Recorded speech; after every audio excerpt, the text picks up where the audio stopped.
Hello everyone, welcome to Y quanta.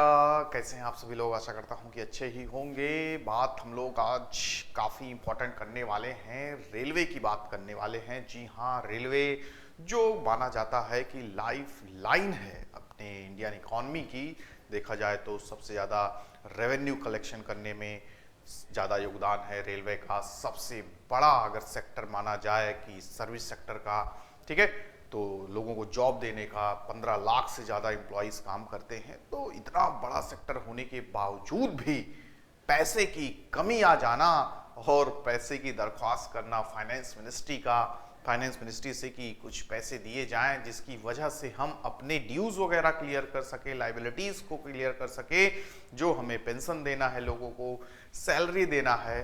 तो क्या कारण है जो मैक्सिमम टाइम देखा जाता है कि रेलवे प्रॉफिट में भी रहता है, इतना इसके पास कलेक्शंस आते हैं। पैसेंजर ट्रेन हो गया या फ्रेट आपका मालगाड़ी, देखते हैं पूरे देश भर में कोने कोने आपकी सामान की ढुलाई, ले आना ले जाना, पैसेंजर ट्रेन, एक्सप्रेस, सारी चीज़ें तो one of the biggest sector में से एक माना जाता है। तो पैसों की कमी क्यों आ गई, ये तक कहना पड़ रहा है कि हम पेंशन तक नहीं दे पा रहे हैं। और थोड़े मोड़े हैं भी नहीं लोग, पेंशन देने के लिए भी 13 लाख से ज़्यादा लोग पेंशन धारी हैं आपके रेलवे में। तो ये सब स्थिति क्यों क्रिएट हुई, ये बात सबसे बड़ी आपके सामने आती है।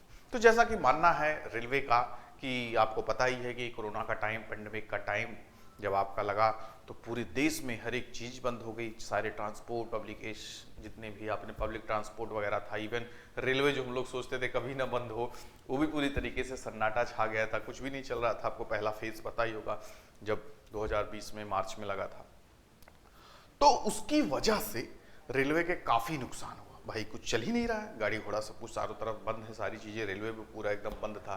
तो ये इन्होंने सबसे बड़ा एक्सक्यूज़ दिया है, और रीज़न भी नो डाउट हो भी सकता है भी, कि भाई जब कोई सोर्स ही नहीं इनकम का, पैसे ही नहीं आ रहे हैं, तो अब उस समय भी आप खुद सोचिए, उस समय तो किसी के तनख्वाह नहीं रुकी, पेंशन नहीं रुकी, तो कहाँ से देगा आपका बोर्ड। तो पेंशन तो सबको मिलती रही, सैलरी मिलती रही, लेकिन अब धीरे धीरे खजाना तो खाली होता चला गया ना। तो खजाना खाली हो गया तो अब पैसे नहीं है, तो अब पैसे की मांग की जा रही है फाइनेंस मिनिस्ट्री। इसके पहले भी कुछ दिन पहले भी मांग की गई थी, उस समय भी डिनाई कर दिया गया, फिर फिलहाल मांग की गई पैसे वगैरह दिया जाए जिसकी वजह से हम लाइबिलिटी वगैरह अपनी पूरा कर सकें। 1000-2000 करोड़ नहीं, 60-70 हजार करोड़ रुपए लग जाते हैं आपके पेंशन वगैरह ही देने में। सोचिए इतने लोग पेंशनधारी हैं, ठीक है। तो पेंशन वगैरह भी आप खुद ही समझते हैं, जो पुरानी पेंशन स्कीम वगैरह है, तो उसका पुरानी पेंशन स्कीम का क्या है कि आपका क्या चलता था, जो आपका सैलरी थी उसी सैलरी की जो लास्ट सैलरी आपको मिलती थी उसका 50% आपको पेंशन मिलता था।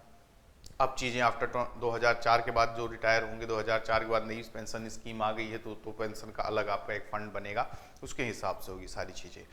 तो ये सब रीज़न बताए गए हैं आपके बोर्ड के द्वारा। तो थोड़ा उनके बारे में भी जान लेते हैं, एग्जैक्ट डेटा वगैरह क्या दिया गया है।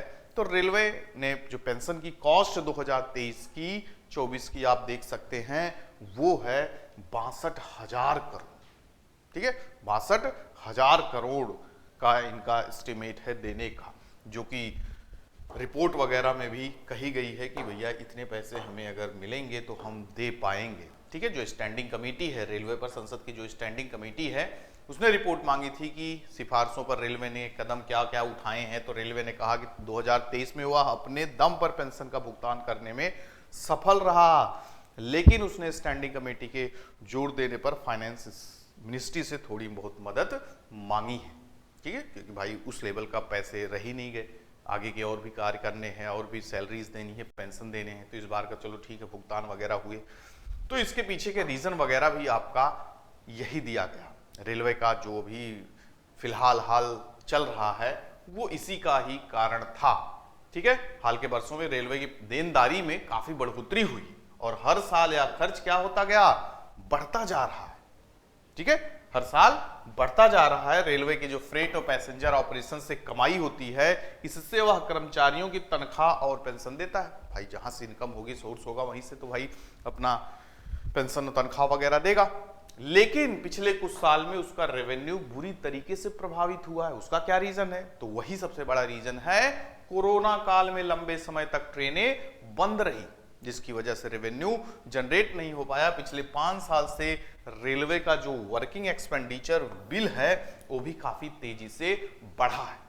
क्यों बढ़ा है? क्योंकि आप देख ही रहे हैं आज के समय, अगर आप ध्यान से देखेंगे तो रेलवे का जो आपका एक्सपेंडिचर इन द बड़े बड़े चीज़ों में जो आपका इन्वेस्ट हो रहा है, रेलवे का पूरा देखो, रेलवे स्टेशन को मॉडिफाई किया जा रहा है, नए रेलवे स्टेशंस बन रहे हैं, ट्रैक्स बन रहे हैं, ट्रेनें नई नई आ रही हैं, ठीक है, तो लार्ज लेवल पे एक्सपेंडिचर हो रहे हैं, तो वो काफ़ी तेजी बढ़े हैं। खैर बजट वगैरह में भी पहले से बहुत ज़्यादा आपका क्या हो रहा है, अलॉट हो रहा, पैसा भी ज़्यादा आउटलेट दे दिया जा रहा है, लेकिन फिलहाल इनका एक्सपेंडिचर बिल काफी बढ़ा है इनके हिसाब से, लेकिन उस अनुपात में रेवेन्यू नहीं बढ़ा। जिस हिसाब से खर्चे बढ़े हैं, जिस हिसाब से एक्सपेंडिचर बढ़ा है, उस हिसाब से रेवेन्यू नहीं बढ़ा है, इनकम नहीं आई है। 7वें वेतन आयोग को लागू करने और कोरोना के कारण रेलवे पे अतिरिक्त बोझ पड़ा, ठीक है। नया आपका वेतन आयोग आया, उसमें सैलरी लोगों की बढ़ी, फिर उसके बाद आपका कोरोना काल आ गया तो भाई सब बर्बाद हो गए सबकी रास्ते आपको याद होगा, बहुत स्थिति खराब थी। तो कोरोना काल से पहले देश में रोजाना कितनी ट्रेनें चलती थी? 11,000 ट्रेन चलती थी, ठीक है। अगर देखा जाए कोरोना काल से पहले 11,000 ट्रेन चलती थी, और उसके बाद कोरोना के आने के बाद तो पूरी तरीके से देखो रेलवे बंद ही कर दिया गया था। यात्रियों को दी जाने वाली कई तरीके की छूट खत्म कर दी गई। जब फिर से आपका स्टार्ट हुआ रेलवे वगैरह, देखो सीनियर सिटीजन वगैरह पहले आपको मिलता था सीट वगैरह, वो भी खत्म कर दिया गया। 50% आपको छूट मिलती थी सीनियर सिटीजन वगैरह की, वो खत्म कर दी गई। तो ये सब भी चीजें खत्म कर दी गई। इससे बुजुर्गों को किराए में मिलने वाली छूट भी शामिल था, ठीक है। तो इसकी वजह से कई सारी समस्याओं का सामना करना पड़ा। तो 22-23 में रेलवे का पेंशन फंड बिल जो है वो 60,000 करोड़ रुपए था। देख रहे हैं, इतने इतने करोड़ रुपए तो पेंशन दिया जा रहा है, या संशोधित बजट के अनुमान में 2,40,000 करोड़ रुपए के अनुमानित रेवेन्यू का लगभग 25%, मतलब जितना टोटल उसको फंड दिया जाता है उनमें से 25% तो समझ लो पेंशन ही पेंशन देना है। बाकी की सैलरी है, आपका इन्वेस्टमेंट अलग करना, अलग तरीके से आपका क्या करना, डेवलपमेंट, इंफ्रास्ट्रक्चर कार्य, सारी चीजें उसी में होती हैं। उसी जो पैसा अलॉट किया जाता है उसी से तो भाई उसका विकास करना है रेलवे का, ठीक है। तो 23-24 में पेंशन पर होने वाले खर्च लगभग कितना इस बार हो गया है? 70,516 करोड़ रुपए का अनुमान है, ठीक है। और जबकि आंतरिक रेवेन्यू 2,65,000 करोड़ रहने का अनुमान है। इस तरह पेंशन बिल रेवेन्यू के करीब 26% हो गया। देखो बढ़ता ही जा रहा है। तो ये सब स्थिति है, ये सब आपके सामने डेटा है। अब कैग की भी इस बार रिपोर्ट वगैरह आई, सीएजी जो पूरा देखेगा भैया साल भर तुम क्या किए हो, कैसे चला है, सारा पैसा कहां से आया, कितना गया, ये सब सारी जानकारी। तो उसने क्या कहा कि जो एक सुरक्षा कोष बनाया जाता है आपके लिए, सिक्योरिटी फंड वगैरह जो बनाया जाता है आपके उसमें रेलवे में, उसमें जो एक अनुमानित पैसा, मतलब एक रिजर्व अमाउंट रखना पड़ता है कि कम से कम 1,00,000 करोड़ या 50,000 करोड़, इतने कम से कम आप पैसा वगैरह रखना जरूरी है। लेकिन यहाँ पे देखिए पैसा का वो रखना है, आपको क्या रखा गया है इस कोर्स में, पिछले 5 साल में 1,00,000 करोड़ रुपए होना जरूरी था। मतलब एक अनुमानित राशि आपको रखना पड़ता है कि आपको अनसीन कुछ हैपनिंग हो गया, आपको मतलब होता नहीं, घटनाएं घट जाती हैं, ट्रेनें लड़ जाती हैं, या कुछ आपका कुछ ऐसे अनएक्सपेक्टेड चीज हो जाती है, तो उसमें आपका फंड रखा जाता है, उसी से पे आउट वगैरह होता है। तो इसको भी रेलवे ने फुलफिल नहीं किया, यानी जो लगभग उसको 5 साल में 1,00,000 रुपए उसमें जोड़ना था, ये भी रेलवे ने नहीं जोड़ा, ठीक है। यह पैसा रेल सुरक्षा से जुड़े कामों में खर्च होता है, ठीक है, कहीं जरूरत पड़ने पर। लेकिन रेलवे ने इसका भी जवाब दिया है, कि हमने बहुत खर्चा किया इधर उधर, आप ध्यान से हर चीज नोटिस नहीं किए। रेल मंत्रालय ने कैग की रिपोर्ट को खारिज कर दिया, कहा तुम बिल्कुल गलत कर रहे हो साहब। उसने अपने डेटा पेश किए और उसमें उसने कहा कि हम लाइन के नवीकरण पर पिछले 5 साल में 58,000 करोड़ रुपए खर्च कर दिए हैं।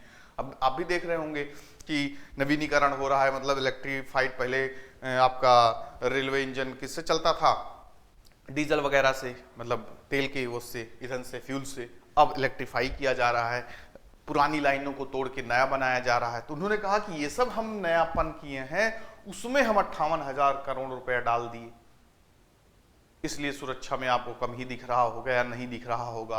ये सब काम किए हैं, ऐसा नहीं है कि हम सब उड़ा दिए। और क्या किए हैं, जो आपका सुरक्षा कोष के दायरे में आता है, ठीक है, उसी में से हम एक तरीके जो उसके लिए फंड बनाना था उसी हिसाब से हमने अपना बना के यहां पे खर्चा किया। और क्या कहा रेलवे ने, सुरक्षा से जुड़े कामों पर 1,78,000, अच्छा जुड़े कामों पे, हाँ इतने करोड़ हमने खर्चा पे किए हैं, 1.78 लाख रुपए खर्च किए हैं, जो कि ये करोड़ में होगा। इसमें track renewal, bridge, railway crossing, road over bridge, road under bridge, मतलब ये सब चीजें तो आप वाकिफ होंगे ही, जो आपका रेलवे ट्रैक होता है, फिर अंडर ब्रिज होता है, रेलवे का मॉडिफिकेशन वगैरह देखे होगे एकदम बढ़िया बन जा रहा है, तो ये सिग्नल वगैरह, ठीक है, इन सब चीजों पे हमने काफी पैसे खर्च किए हैं। और जो सुरक्षा कवच के तहत खर्च अमाउंट के रेलवे के दावे को सही मान लिया जाए तो यह साफ है कि 98% से ज्यादा ऑपरेटिंग रेशियो की वजह से रेलवे के पास पूंजीगत खर्च के लिए पैसा नहीं बचता, ठीक है ना। छोटे मोटे खर्चे भी इतने ज्यादा होते रहते हैं कि पैसा बचता ही नहीं। इस वजह से उसे लोन लेने के लिए मजबूर होना पड़ता है। सारा ऑपरेशनल कॉस्ट में, ऑपरेटिंग कॉस्ट में ही चला जाता है, तो क्या लेना पड़ता है, लोन वगैरह लेना पड़ता है। अब इसी बीच आपने देखा होगा कि ओल्ड पेंशन स्कीम की भी मांग काफी बढ़ रही है। अभी हाल ही में लोगों ने धरना वगैरह दिया रामलीला मैदान वगैरह पर, तो ये भी अगर लागू होने पे कामयाब हो गए लोग तो फिर काफी ज्यादा बर्डन पड़ जाएगा रेलवे के ऊपर पुरानी पेंशन स्कीम के अकॉर्डिंग, क्योंकि उसका देखो पूरा 50% देना पड़ता है जो आपकी लास्ट सैलरी रही हो, ठीक है। तो इसको भी रेलवे को रोकना होगा ताकि ये चीजें जोर ना पकड़े, ठीक है। यह ध्यान में रखना होगा आर्थिक दिक्कतों की वजह से रेलवे सुरक्षा जुड़े हजारों पद भर्तियां नहीं कर पा रहा है। नई रिक्रूटमेंट वगैरह देखो, रेलवे की भर्ती वगैरह कितना दिन हुआ, अभी तक नहीं आई, ठीक है। तो ये सब बातें रेलवे के द्वारा रही, जिससे पता चल रहा है कि इनकी स्थिति नाजुक है और इन्हों पैसों की जरूरत है। क्योंकि आप देखेंगे डेटा वगैरह यहां पे था, शायद मेरे ख्याल से अच्छा नहीं है, टोटल अगर देखा जाए तो 15 लाख एम्प्लॉइज हैं जो भी काम कर रहे हैं, और आपके 13 लाख लोग हैं जिनको पेंशन वगैरह देना है। तो नो डाउट अब देख रहे हैं हजारों करोड़ों में पूरी जो डेटा है इनका देना पड़ता है, तो पैसे की तो जरूरत होगी ही। और बाकी पिछले कई सालों में स्थिति काफी खराब रही, तो आगे आने वाले समय में स्थिति ठीक होगी और बाकी इनको पैसों की मदद मिले ताकि अपनी प्रेजेंट स्थिति को ठीक कर सकें और देनदारी वगैरह अपना खत्म करके। खैर अब देख रहे हैं किराया में भी बढ़ोतरी हो रही है, उसके साथ साथ सोर्स ऑफ इनकम्स कई सारे आ रहे हैं, तो ऐसा नहीं है, चीज़ें धीरे धीरे आगे बढ़ेंगी। वो तो एक तरीके से दिखाना भी पड़ता है कि भैया हमारी स्थिति काफ़ी नाजुक है। अभी आज के समय देख रहे हो एक से अच्छी ट्रेनें चल रही हैं, प्लेन से ज़्यादा टिकट, रेलवे टिकट का दाम है, तो पैसे तो आ ही रहे हैं नो डाउट, लेकिन ये भी थोड़ा भाई नो डाउट बर्डन है, तो उसको भी पूरा करने के लिए कई सारे उपाय किए जाएंगे। तो फिलहाल आपके लिए एक इम्पॉर्टेंट खबर थी जो जानना जरूरी है, क्या है स्थिति, तो एनालिसिस वगैरह करने में आपको काफ़ी फायदा मिलेगा। तो चैनल को सब्सक्राइब लाइक जरूर करें ताकि आपको अच्छे अच्छे करंट अफेयर्स के टॉपिक्स वगैरह पता चलते रहें। Bye bye, take care to all of you, good luck.